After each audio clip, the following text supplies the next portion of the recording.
We live in a society that is very cohesive, and in our modern age, each and every individual will find himself tied up in certain respects with the uniformity of society. For example, no one today will be so primitive as to wash his clothes by hand instead of machine, or to go without a refrigerator and other electrical appliances and preserve his food and salt. Similarly, nobody today in society can communicate efficiently without the use of a telephone, and it is considered unlivable to be without running water. Today's society has discovered many different ways of cutting down the necessity of manual work and replacing it with machinery. Considerable increase in production and efficiency and more leisure time for humanity as a whole are the effects of this. However, if we look more carefully into things, we will see that although these progressions may be quite striking indeed, the internal lifestyles and environment depletion that we face today have not gone through such improvements. In fact, the depletion of non-renewable resource in today's world may be quite fast indeed.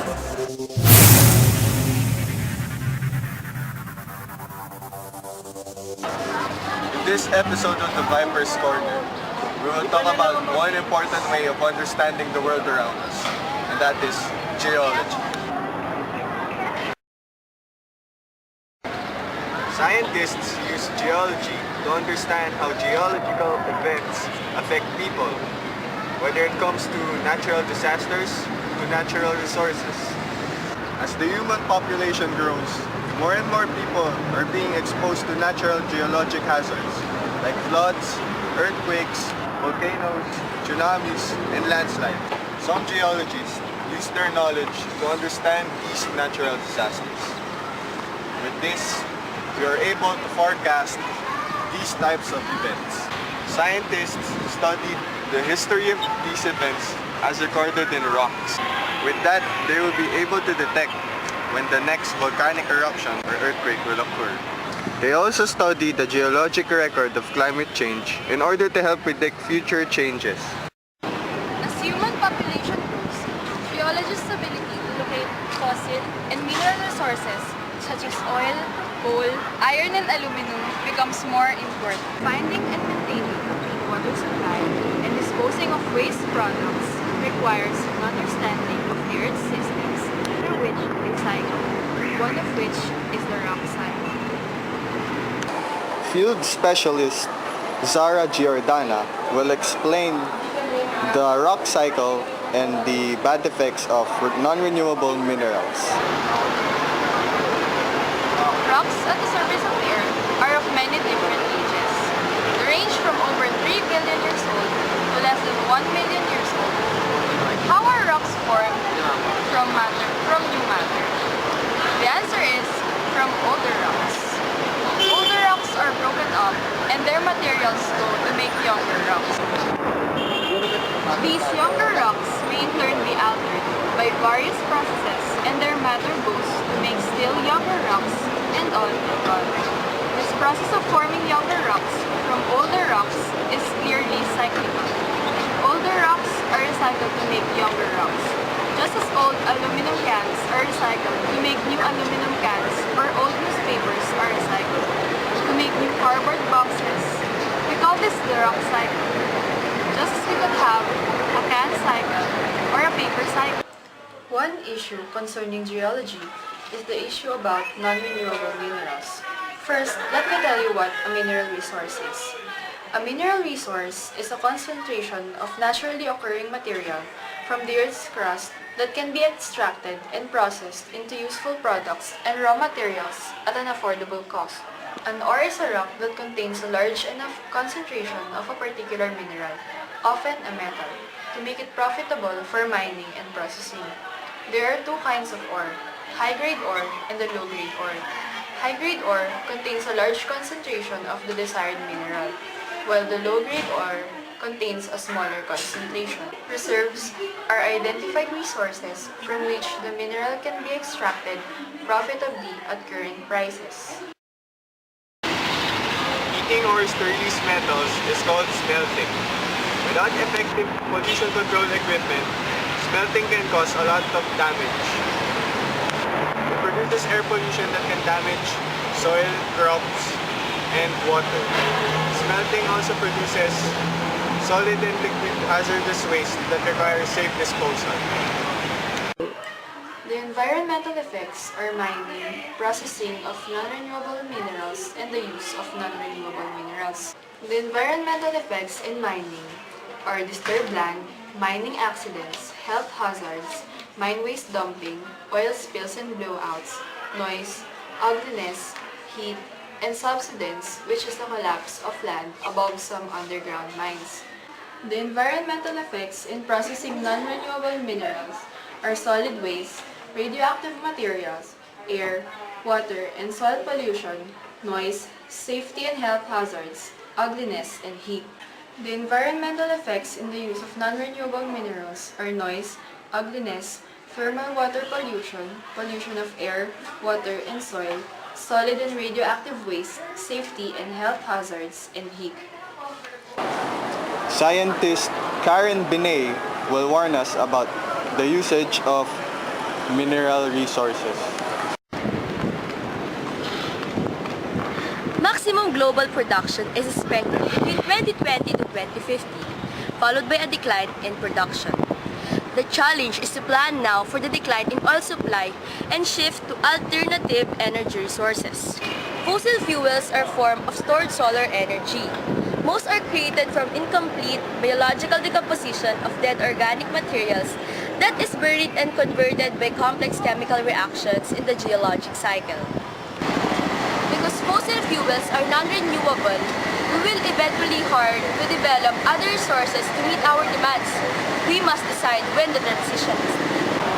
Environmental impacts related to oil and natural gas include those associated with exploration and development, those associated with refining and processing, and those associated with burning oil and gas for energy to power automobiles, produce electricity, industrial machinery, and heat home. Coal is a source of energy particularly damaging to the environment. The environmental impacts associated with mining, processing, transporting, and using coal are many problems associated with mining, including fire, subsidies, acid mine drainage, and difficulties related to land reclamation. Burning coal can release pollutants including sulfur dioxide and carbon dioxide. Finally, burning coal produces a large volume of combustion products and byproducts such as ash, slag, and calcium sulfide. The environmental objective for coal is to develop a zero-emission of power plant. Dr. Randy Orton will now give us an estimate of the remaining resources that we have today. Since mankind inhabited the earth, its resources have been used. When the human numbers were small, the depletion of resources was very gradual. But when the world population doubled from 2.5 billion in 1959 to 5.5 billion in 1995, in a short span of only 45 years, you can imagine the great strain on the Earth's resources. The basic problem we face today is that the Earth's natural resources are being depleted at the most alarming rate, because 470 square kilometers of tropical forest is cleared, 170 square kilometers of desert is created, 71 million metric tons of heat-trapping carbon dioxide is added to the lower atmosphere, and 1,600 metric tons ozone-depleting chlorofluorocarbons is added to the ozone layer. Oil and gas are non-renewable. They will not last forever. New sources of oil and gas are constantly being sought. It is thought that the current resources under the North Sea will last about another 20 years, and the world resources will last for about 70 years. Our mineral resources can be considered our non-renewable resources from the geologic past. Although new deposits are still forming from present earth processes, these processes are producing new mineral deposits too slowly to be used to us today. Because mineral deposits are generally located in small, hidden areas, they must be discovered. Unfortunately, most of the easy-to-find deposits have been exploited. If modern civilization were to vanish, our descendants would have a hard time discovering rich mineral deposits than we did. It is interesting to speculate that they might mine landfills for metal thrown away by our civilization. Unlike biological resources, minerals cannot be easily managed to produce a sustained yield. The supply is finite. Recycling and conservation will help, but eventually the supply will be exhausted. How can we use mineral resources more sustainably?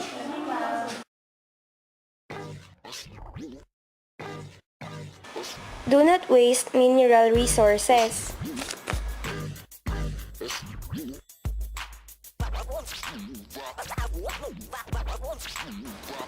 Reduce, reuse, and recycle.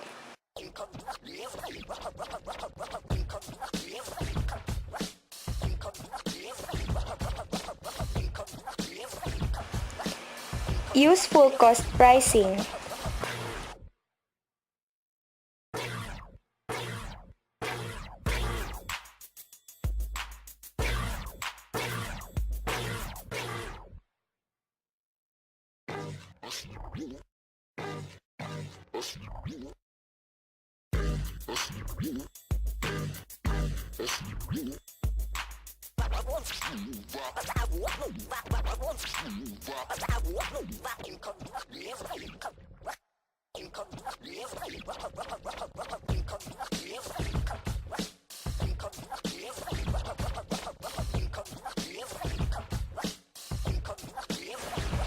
Reduce mining subsidies.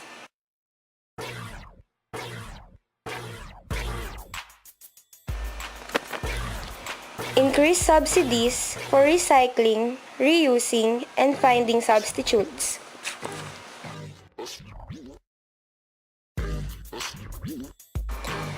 Redesign manufacturing processes to use less mineral resources and to produce less pollution and waste. Slow population growth.